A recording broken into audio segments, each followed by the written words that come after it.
खूब समझ में आने लगे। ये जो उपादान है, ये जो चिपकाव है, आसक्ति है, वो 4 तरह की प्रमुख आसक्तियां हैं। खूब समझ में आएगा जैसे जैसे आगे बढ़ोगे। 4 तरह की प्रमुख आसक्तियां हैं, 4 तरह के प्रमुख उपादान हैं, जिनकी वजह से हम व्याकुल होते ही रहते हैं, ओके ही रहते हैं। एक उपादान, एक आसक्ति तृष्णा के प्रति।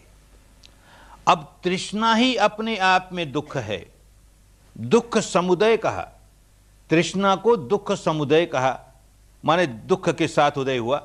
तृष्णा जागी तो मानो दुख ही जागा, कोई फर्क नहीं है। तृष्णा जागी कहो या दुख जागा कहो, एक ही बात है। तृष्णा जागी तो दुख जागा ही। क्यों? तृष्णा क्या है?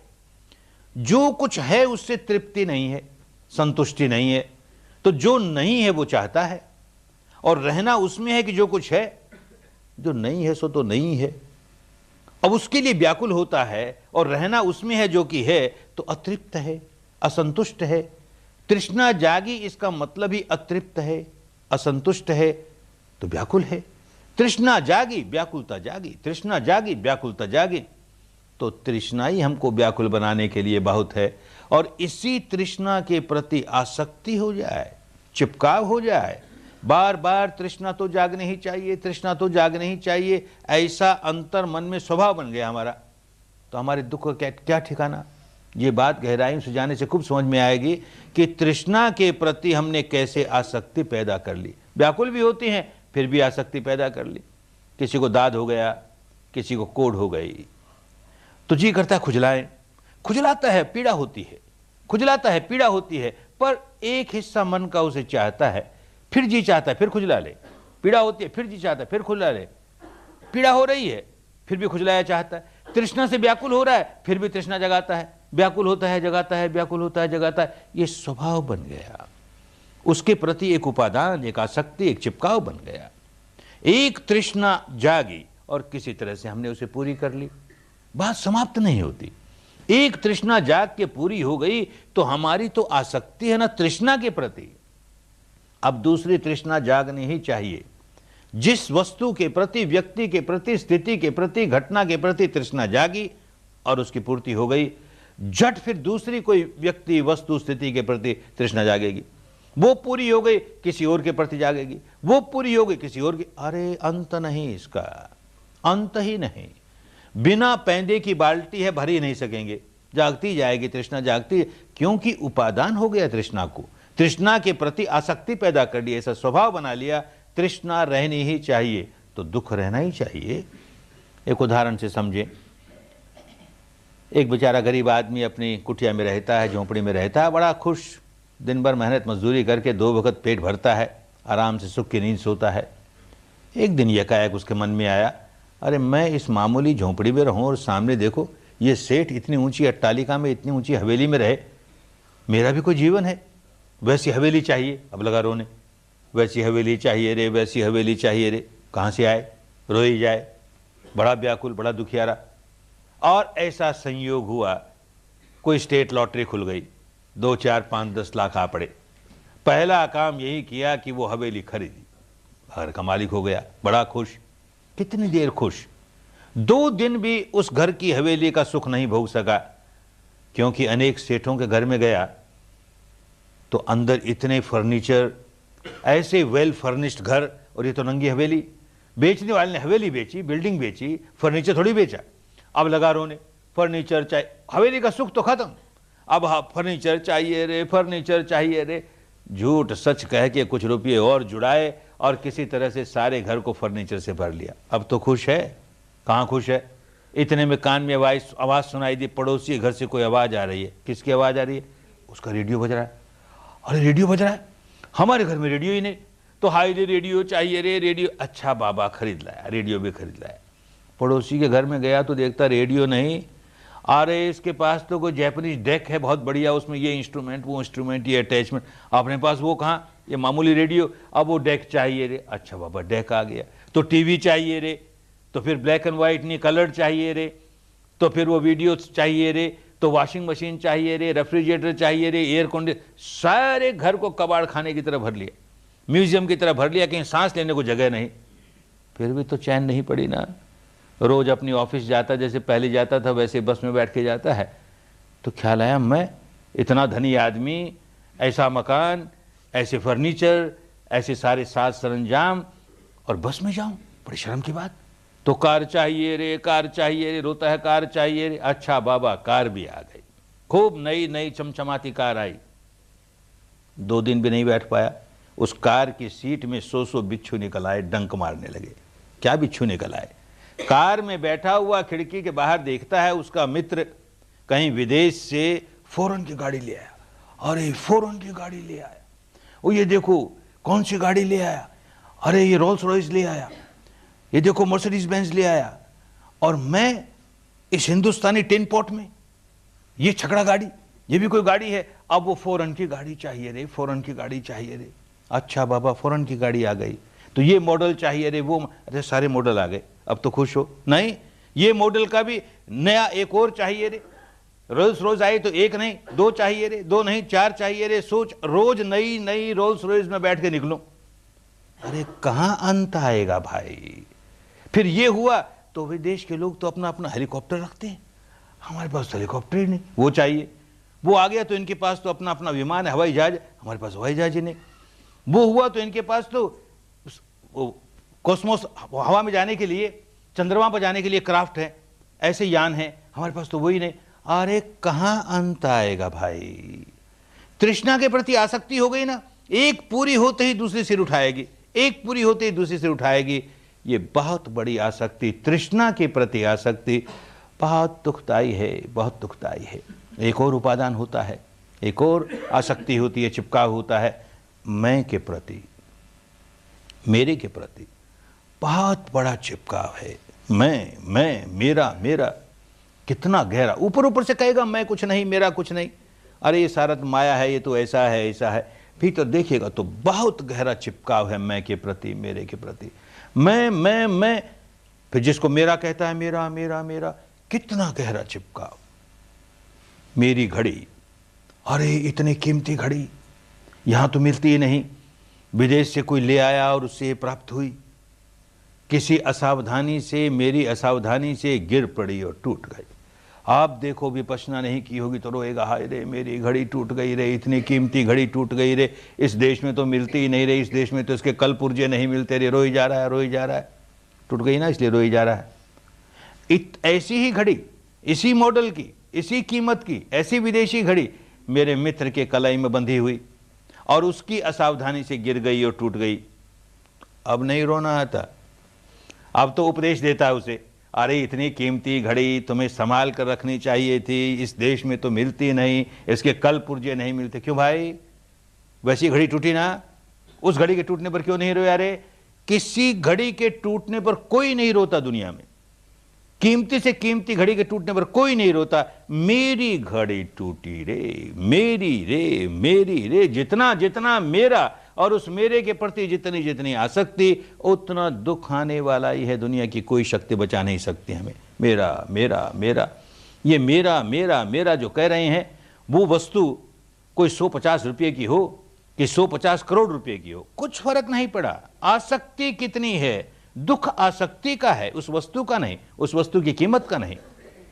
एक घटना घटी, नया नया ब्रह्मदेश से आया था कोई एक सर्व सेवा संघ का नेता, उन दिनों से परिचित था, राजस्थान का रहने वाला। उसने कहा एक शिविर राजस्थान में लगाइए, आपके पुरखों की भूमि है, हाँ जरूर लगाएंगे, आप प्रबंध कीजिए। तो बेचारा जगह ढूंढते ढांढते एक गांव में उसे जगह मिली, बामणवाड़ नाम का गांव है। शिविर लगा, उस गांव के तो कितने लोग आते, छोटा सा गांव था, आसपास के नगरों से लोग आए।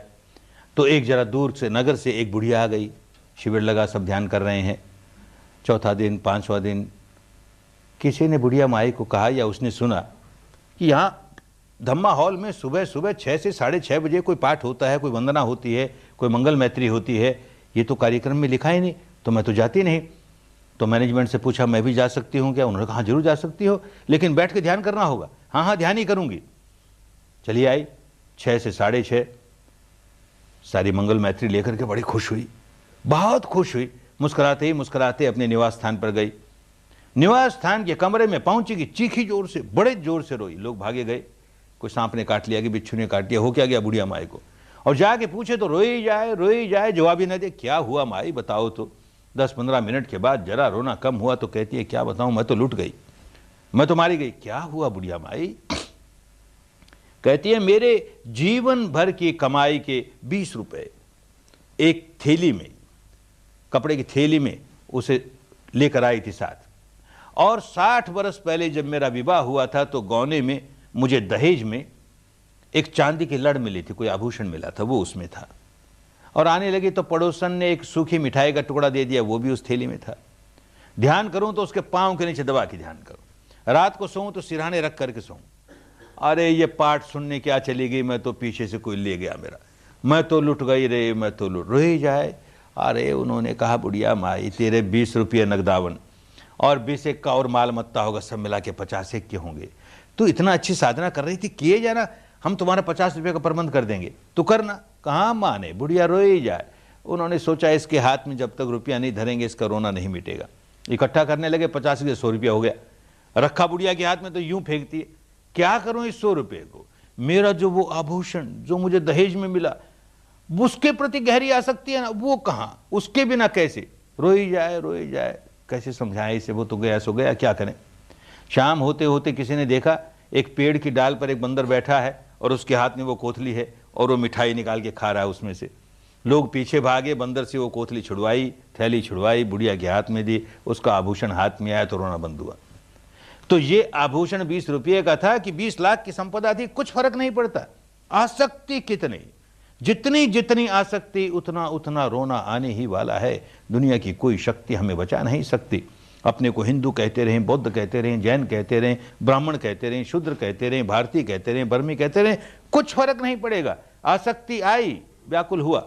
अपने को आत्मा का मानने वाला कहते रहे, नहीं मानने वाला कहते रहे, परमात्मा को मानने वाला कहते रहे, नहीं मानने वाला कहते रहे, द्वैतवादी, अद्वैतवादी और न जाने क्या क्या वादी कहते रहे, कुछ फर्क नहीं पड़ेगा।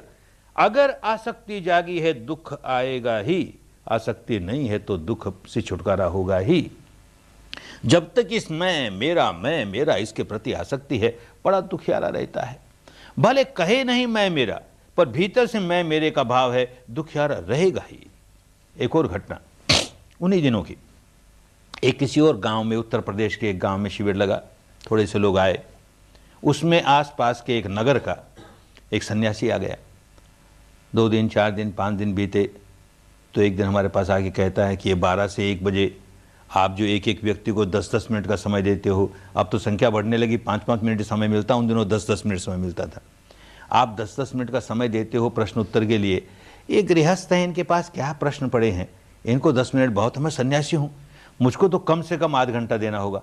अरे महाराज नहीं देंगे आपको, क्योंकि हम जानते हैं आप क्या बात करोगे, अपनी ये दार्शनिक मान्यता इसमें यहाँ क्यों नहीं है, वहाँ ऐसी है। हाँ दार्शनिक बातें सब निकम्मे, न उसका हमारे दुख से कोई लेन देन, न दुख के कारण से लेन देन, न दुख के निवारण से लेन देन। ऐसी निकम्मी बात के लिए हमारे पास समय नहीं।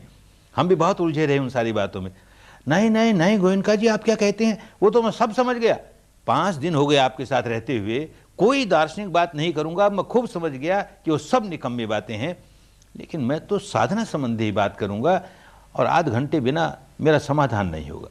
अच्छा भाई, किसी तरह से उसको आध घंटा निकाल के दिया।